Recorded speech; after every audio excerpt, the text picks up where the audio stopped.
আজকে আমি তোমাদের সাথে এমন একটা ফেস প্যাক শেয়ার করব যেটার জন্য তোমাদেরকে হাজার হাজার টাকা খরচাও করতে হবে না এবং এটার জন্য অনেক বেশি সময়ও তোমাদেরকে দিতে হবে না। ঘরে থাকা কিছু উপকরণ দিয়েই তোমরা এই ফেস প্যাকটা তৈরি করে ফেলতে পারবে, আর এটার যা ফল তোমরা পাবে তা সত্যি অসম্ভব সুন্দর। এই ফেস প্যাকটা তৈরি করার জন্য আমাদের লাগবে মুসুর ডালের গুঁড়ো, যেটা আমি বাড়িতেই তৈরি করেছি, আর লাগবে বেসন, আর লাগবে হলুদ, মধু, কাঁচা দুধ, নারকেল তেল। আমি এখানে দুধ ব্যবহার করেছি, দুধের বদলে তোমরা দইও ব্যবহার করতে পারো। আমি দুধ বা দই অল্টারনেট করে মাঝে মাঝে ইউজ করি। তাহলে চলো পরিমাণটা তোমাদেরকে বলে দিই। এখানে আমি নিয়েছি 1 চামচ মুসুর ডালের গুঁড়ো, নিয়েছি 1 চামচ বেসন, তার সঙ্গে নিয়েছি 1 চামচ মধু, আর নিয়েছিলাম 1 চামচ কাঁচা দুধ, আর নিয়েছিলাম 1 চামচ লেবুর রস, আর নিয়েছিলাম 1 চামচ নারকেল তেল। সব উপকরণগুলোকে একসাথে মিক্স করে সুন্দর একটা ফেস প্যাক বানিয়ে নিতে হবে।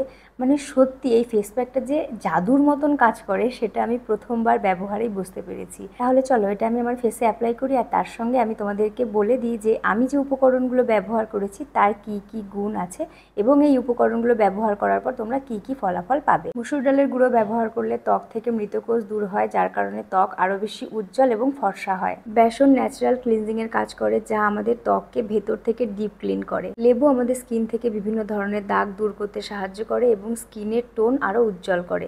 মধু আমাদের ত্বককে নরম, মসৃণ এবং ময়শ্চারাইজ করে। হলুদ প্রাকৃতিক অ্যান্টিসেপটিকের কাজ করে এবং এটিও ত্বকের উজ্জ্বলতা বাড়ায়। দুধ বা দই ব্যবহার করার ফলে ত্বক হাইড্রেট থাকে এবং আরো বেশি উজ্জ্বল হয়। সবশেষে নারকেল তেল, যা আমাদের ত্বককে গভীরভাবে ময়শ্চারাইজ করে এবং ত্বককে নরম রাখে। সব উপকরণগুলোকে ভালোভাবে মিক্স করে দারুণ একটা ফেস প্যাক তৈরি করে তারপর তোমরা এটাকে পুরো মুখে অ্যাপ্লাই করে নেবে। আর একটা কথা, এটা যে শুধু মুখেই অ্যাপ্লাই করতে পারবে তা কিন্তু নয়, এটা তোমরা শরীরের যে কোনো জায়গায় ইউজ করতে পারো, যেখানেই তোমাদের মনে হয় ট্যান পড়েছে বা দাগ আছে বা যেই জায়গাটাকে তোমরা উজ্জ্বল করতে চাও সেই সমস্ত জায়গায় কিন্তু তোমরা এই প্যাকটাকে ইউজ করতে পারো। আর তোমরা দেখতে পাচ্ছ আমি চোখের ওপরে এবং নিচেও কিন্তু এই ফেস প্যাকটা ব্যবহার করেছি, তার কারণ এই ফেস প্যাকটা কিন্তু ডার্ক সার্কেল দূর করতেও অনেক বেশি সাহায্য করে। প্যাকটা ভালোভাবে অ্যাপ্লাই করার পর আমি 20 থেকে 25 মিনিট এটা এরকমই রেখে দিই। তোমরা চাইলে 15 মিনিট বা 10 মিনিট বা 20 মিনিট তোমাদের যতটা টাইম তোমরা রাখতে পারবে ততটা রেখে তারপর এটা ঠান্ডা জল দিয়ে আস্তে আস্তে স্ক্রাব করে রিমুভ করে নেবে। খুব বেশি জোরে জোরে স্ক্রাব করবে না, তার কারণ এর মধ্যে মুসুর ডালের গুঁড়ো আছে, যেটা খুব বেশি জোরে জোরে স্ক্রাব করলে স্কিন ড্রাই হয়ে যাওয়ার চান্স থাকে। আমি এখানে একটা সুতি নরম কাপড় ব্যবহার করেছি ফেস প্যাকটা রিমুভ করার জন্য।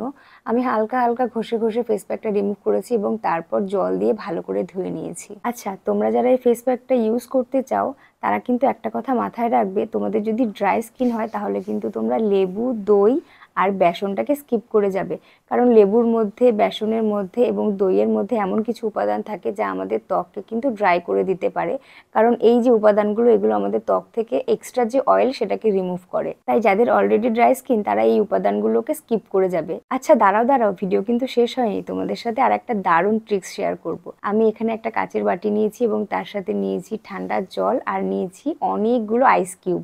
আইস ফেসিয়াল বা আইস ডিপ ফেসিয়াল, এই কথাটা হয়তো তোমরা অনেকেই আগে শুনেছো এবং এটার বিষয়ে জানো। যারা জানো না তাদের উদ্দেশ্যে বলছি। আইস ফেসিয়াল করলে ত্বকের রক্ত সঞ্চালন বাড়ে, যার কারণে ত্বক আরো বেশি ফ্রেশ এবং উজ্জ্বল দেখায়। আইস ফেসিয়াল চোখের নিচের ফোলা ভাব, ডার্ক সার্কেল এগুলো কমাতে অনেক বেশি সাহায্য করে, ত্বককে অনেক টাইট করে। একনি ও লালচে ভাব কমাতেও কিন্তু আইস ফেসিয়াল ভীষণ ভাবে কাজ করে। আমি যখনই স্কিন কেয়ার করি তখনই এই আইস ফেসিয়ালটা করার চেষ্টা করি, আর যেটা করার পর আমি ভীষণ ভালো রেজাল্ট পেয়েছি। তোমরা দেখতেই পাচ্ছ আমার ডার্ক সার্কেল কতটা কমে গেছে। এই ফেসিয়ালটা করতে খুব বেশি সময়ও লাগে না। বাটিতে জল নিয়ে আইস কিউবগুলো নিয়ে মুখটাকে ডুবিয়ে রাখো 15 থেকে 20 সেকেন্ড, তারপরে তুলে কিছুক্ষণ অপেক্ষা করে আবার ডুবিয়ে রাখো। এইরকম করে 3 থেকে 4 বার করার পর মুখটাকে ভালোভাবে শুকনো একটা সুতির কাপড় দিয়ে মুছে নাও এবং তারপরে তোমরা রেগুলার যে ময়শ্চারাইজার বা সিরাম বা টোনার যা ইউজ করো তোমাদের স্কিন কেয়ারের জন্য সেগুলো তোমরা অ্যাপ্লাই করে নাও। তোমরা নিজেরাই দেখো আমার স্কিনটা আগে এবং পরে কতটা তফাৎ। এরপর আমি একটা সিরাম অ্যাপ্লাই করে নিচ্ছি, এটা মামা আর্থের বিটরুট সিরাম, যেটা রিসেন্টলি আমার ভীষণ ফেভারিট হয়ে গেছে। আমি আগে সিরাম লাগাতে একদমই পছন্দ করতাম না, কারণ সিরাম লাগালে মুখটা কেমন একটা চিটচিটে লাগতো, কিন্তু এই সিরামটা ভীষণই ভালো, যেটা একদমই চিটচিটে ভাব নেই, যার কারণে এই সিরামটা আমার অনেক বেশি পছন্দ হয়েছে। এরপর আমি একটা ময়শ্চারাইজার অ্যাপ্লাই করে নিচ্ছি। ঠিক এইভাবেই কিন্তু সপ্তাহে 2 থেকে 3 বার আমি আমার স্কিন কেয়ার করি। কখনো কখনো যদি এরকম হয় যে 2 বার 3 বার পারলাম না, কিন্তু সপ্তাহে 1 দিন আমি অবশ্যই আমার স্কিন কেয়ার করার চেষ্টা করি।